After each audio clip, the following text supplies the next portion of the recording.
Did you know that your dog couldn't fully appreciate what was playing on your television until only a few years ago?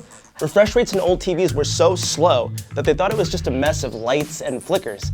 Refresh rates, resolution, 4K, 8K, these are all buzzwords you hear whenever you start thinking about upgrading your TV. And it starts to make you wonder, is my TV really even that old? What am I missing out on? Today, we're going to talk about television. We're going to talk about the milestones that this technology has accomplished and what it means for you, the viewer, and frankly, consumer. So, should you upgrade your TV?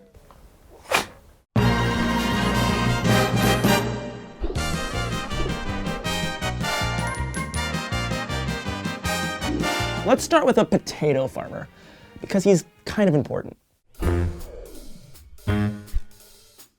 Philo Taylor Farnsworth, a farmer turned inventor, came up with the idea for the television while plowing a potato field.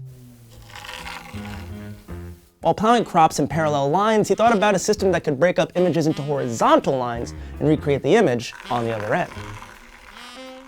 The potential system would rely on electrons to transmit moving images. Also, when he got this idea, he was only 14, so re-examine your life. This metaphor, the potato field cut into lines, would lay the foundation for how images would be displayed on televisions. Pixels are how we currently define screen resolution. Each pixel helps to create the picture, and in 4.3 that means there are 307,200 pixels total, working together to form your video.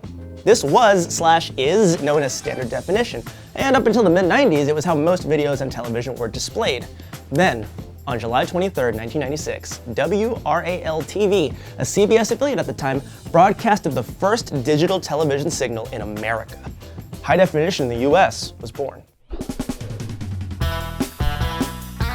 HDTV wouldn't really become the mainstream until Super Bowl 34 on January 30th, 2000. This change might not have been very apparent to the casual observer, but it would soon become the standard.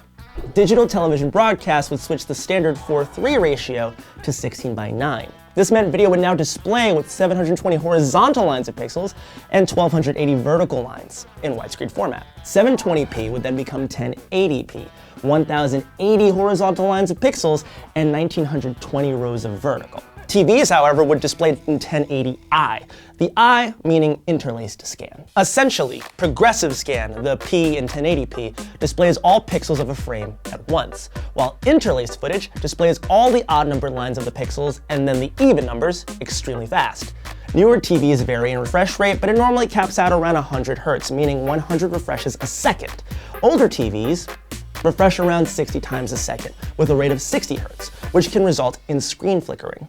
Low refresh rates are also why your dog couldn't really watch TV until the switch to HD.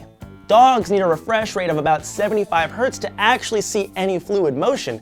Anything lower and it just looks like light and flickers, which kind of explains why the dog at your grandparents' house is always barking at the TV, right?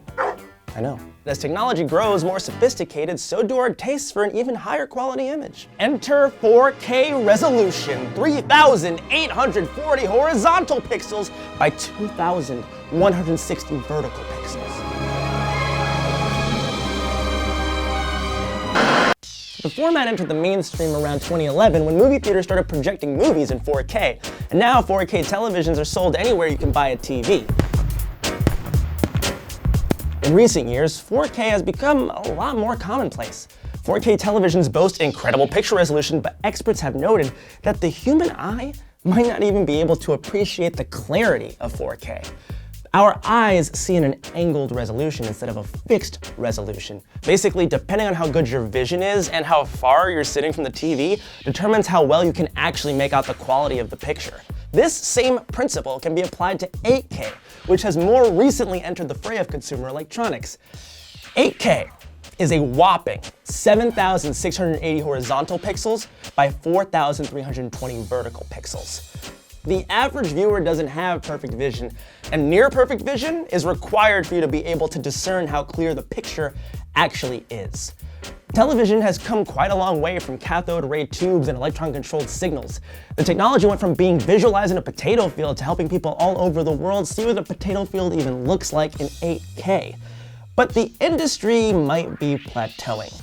The future of television doesn't look incredibly clear. Lots of trends have tried to change what a TV can be, and all have failed to convert the masses. There were 3D televisions which struggled to find their footing in the TV market because of terrible timing. The biggest push to adapt 3D television came around the time that cable stations were officially switching the standard from analog broadcasting to digital. Consumers were torn between keeping their current TVs or switching to HD TVs, and in the process, completely missed that 3D TVs were even being offered. Also, it was super expensive, and the glasses were weird. OLED TVs popped up in 2013 and used LEDs made from organic compounds that light up when electricity runs through them. The LEDs are small and flexible, replacing what pixels would be on your screen. More recent are QLED TVs. The Q stands for the quantum dots used in the display. These quantum dot LEDs do what OLEDs do, but with a more vibrant color and heavily saturated image.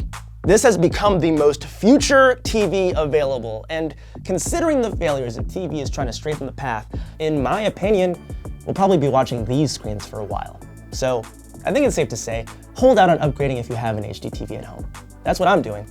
Yes, it makes me feel a bit outdated, but considering we can't even appreciate the beauty of an 8K screen yet, I don't feel that bad.